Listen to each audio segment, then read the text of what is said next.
E esse é um dos grandes segredos da saúde. Você limitar o número de horas que você come no dia. Então você decide assim, como é o meu caso, comer das 7 da manhã às 4 da tarde. Eu tomo meu café da manhã por volta de 7 horas, eu almoço por volta de meio-dia, 1 hora, e eu tomo um lanche discreto às 4. Sabe quando que eu vou comer de novo? No dia seguinte.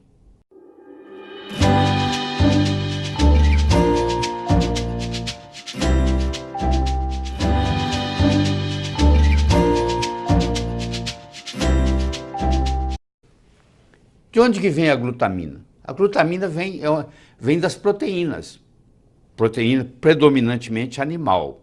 Então eu digo o seguinte, você, não interessa o que você come, no momento que você recebeu o diagnóstico que você tem câncer, você tem que passar a consumir produto vegetal. Você tem que virar vegetariano. Você pode até comer peixe, você pode até ingerir frango, mas carne vermelha não. Porque a carne vermelha, ela produz várias coisas que vão facilitar o câncer. Ela provoca uma coisa chamada gliconeogênese, parte do que está lá vira açúcar, por incrível que pareça, entra como proteína, mas termina como açúcar. Isso é um fenômeno que tem no corpo, chama gliconeogênese. Ela estimula o mTOR, que vai proliferar o câncer, tá? Entendeu? Tem uma coisa, um açúcar na carne, chamada Neu5Gc, que foi descoberta há 4 anos atrás, que é cancerígena. Então, tudo isso, uma pessoa saudável, como eu disse, um fator só não causa câncer. Uma pessoa saudável, ela pode ir na churrascaria comer carne à vontade, sem problema nenhum. Agora, uma pessoa que está com processo de câncer, ou que teve câncer e está preocupado com a recidiva, ele vai ter que cortar essa carne vermelha, entendeu? Ele vai ter que cortar o carboidrato. Ele vai ter que restringir a quantidade de comida que ele come. Porque você está comendo mais do que você deveria. Ficou muito fácil. Você vai lá na era paleolítica, 12, 15 mil anos atrás, não sobrava comida, não tinha geladeira para guardar, entendeu? Você comia e acabou, não vou acordar de noite para comer. Isso não existe, não existia iluminação nenhuma, nem o fogo não tinha, 300 mil anos atrás não tinha fogo. Então como é que eu vou acordar à noite, está escuro? Tá? Então a pessoa passava muito tempo sem comer. E esse é um dos grandes segredos da saúde.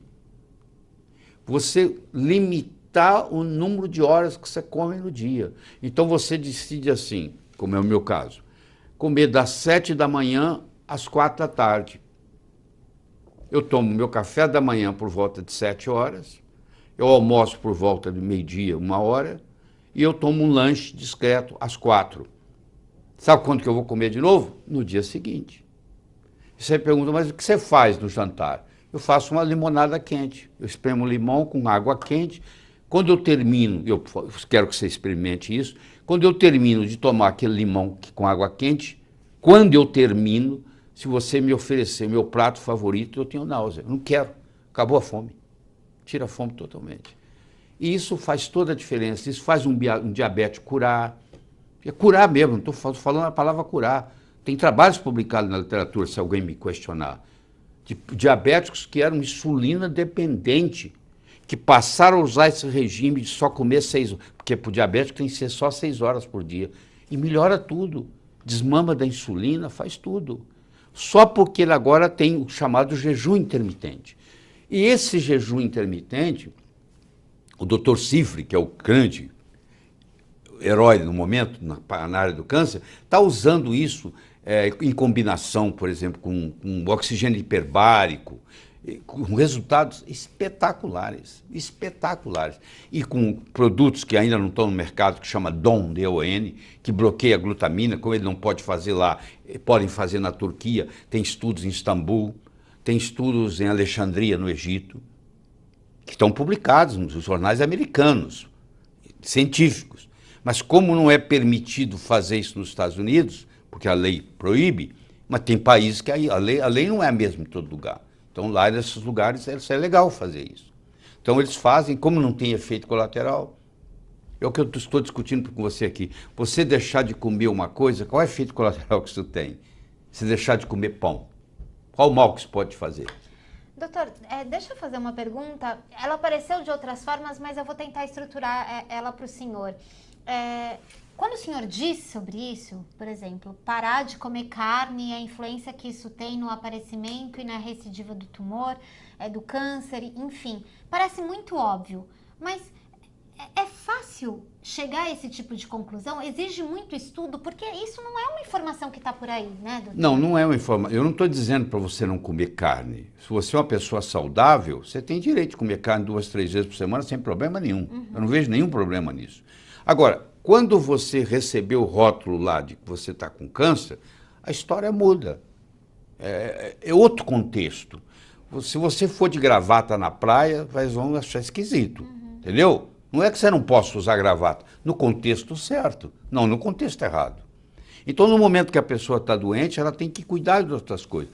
Agora, olha que coisa interessante, já tem trabalhos agora, não tem nada a ver com câncer, mas tem gente aí assistindo, doença autoimune, eles já estão ao contrário. Eles estão mostrando que uma dieta carnívora, onde você não come vegetal nenhum, está melhorando as doenças autoimunes. Já é outra história. Olha que interessante. Eu digo isso, doutor, porque a gente recebe muitas perguntas, e foram muitas mesmo, né? Dizendo assim, que tudo que o senhor apresentou ao longo da semana, a verdade sobre o câncer, o que o senhor está falando no seu programa anticâncer, a questão do cardápio, a questão dos nutrientes, a questão das escolhas, que eles nunca escutaram isso em lugar nenhum. O que acontece, doutor? Porque na faculdade de medicina, tudo que não é droga, que não é remédio, não vale. Então você imagina, eu recebo 6 anos de curso médico, onde eu tenho lavagem cerebral, que tudo aquilo que não foi ensinado na faculdade não é verdadeiro. Nem tudo que é ensinado na faculdade é verdadeiro. Nem tudo que é verdadeiro é ensinado na faculdade. Aí você pega um caminho, você pega os protocolos e você aprende a trabalhar dentro daquilo. E claro, você tem que se defender. O que não tiver nisso aqui, não me pertence. Entendeu? Vou chamar o cara de charlatão. É a primeira coisa que eles fazem. Quando não cai naquilo que eles conhecem, eles falam, esse cara é charlatão. Só que hoje a informação está democratizada. Uma pessoa como você, que está me assistindo, inteligente, você vai para a internet, você entra no Amazon.com, daqui 2, 3 dias você está sabendo mais do que aquele médico. Porque você tem tempo para fazer isso. O médico está lá trabalhando 14 horas por dia, ele não tem tempo de fazer isso. Então, e também o seguinte, é o apoio. No momento que eu saio da boiada, você sabe que se tiver uma boiada indo numa estrada e tiver um buraco, e o primeiro boi cair dentro do buraco, tudo que vem atrás cai, porque a referência do boi de trás é o traseiro do boi da frente. Como o traseiro do boi da frente desceu, ele desce junto. Isso é a boiada. O boi que sai da boiada e sobe o barranco, ele saiu do, a gente chama em inglês de drift. Ele saiu do drift. Esse que saiu do drift, ele é considerado rebelde. Você não está seguindo a gente, você não está receitando estatina, então você não pertence ao nosso clube, entendeu? Porque você é um cardiologista que não receita estatina. E o cardiologista é quase que obrigado socialmente, para não perder os amigos, a receitar estatina. Porque ele não tem coragem, mesmo que ele tenha lido, de falar, peraí, pô, eu não posso ficar envenenando os meus pacientes. E com câncer é a mesma coisa? A mesma coisa ou até pior.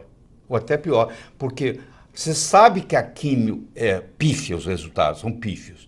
Mas a pessoa que não estiver fazendo químio, dependendo do tipo de câncer, que não dá para discutir aqui, a pressão da família é tão grande, o difícil não é o médico que está com esse conhecimento todo tratar o paciente. O difícil é tratar a família, porque ele vai ter um irmão, um primo, não, mas você tem que fazer isso, você tem que fazer aquilo, você tem que fazer a rádio, e a pessoa acaba fazendo. Então o que acontece? A pessoa faz a químio, a pessoa faz a rádio, a pessoa faz a cirurgia, aí quando ele se dá conta que não resolveu nada, ele chega para a medicina integrativa. Aí ele fala assim, a medicina integrativa não funciona. Chegou fase 4. Quer dizer, fase 4, estágio 4 significa, já tem metástase. Aproveitar que essas então, são duas perguntas sobre o que é a fase 4, doutor. O que é isso? É o seguinte, você sabe quando o leão sai da jaula? O leão está na jaula, de repente o leão saiu da jaula, sai todo mundo correndo. Quem é que vai ficar com o leão que saiu da jaula, rompeu da jaula? Então, quando você tem metástase, o leão sai da jaula.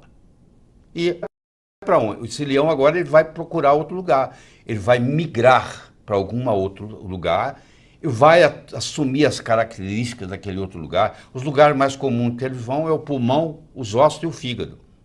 Você encontra o câncer, a metástase, você encontra uma metástase no fígado, metástase no pulmão, metástase no osso. Tem câncer que tem uma preferência por osso.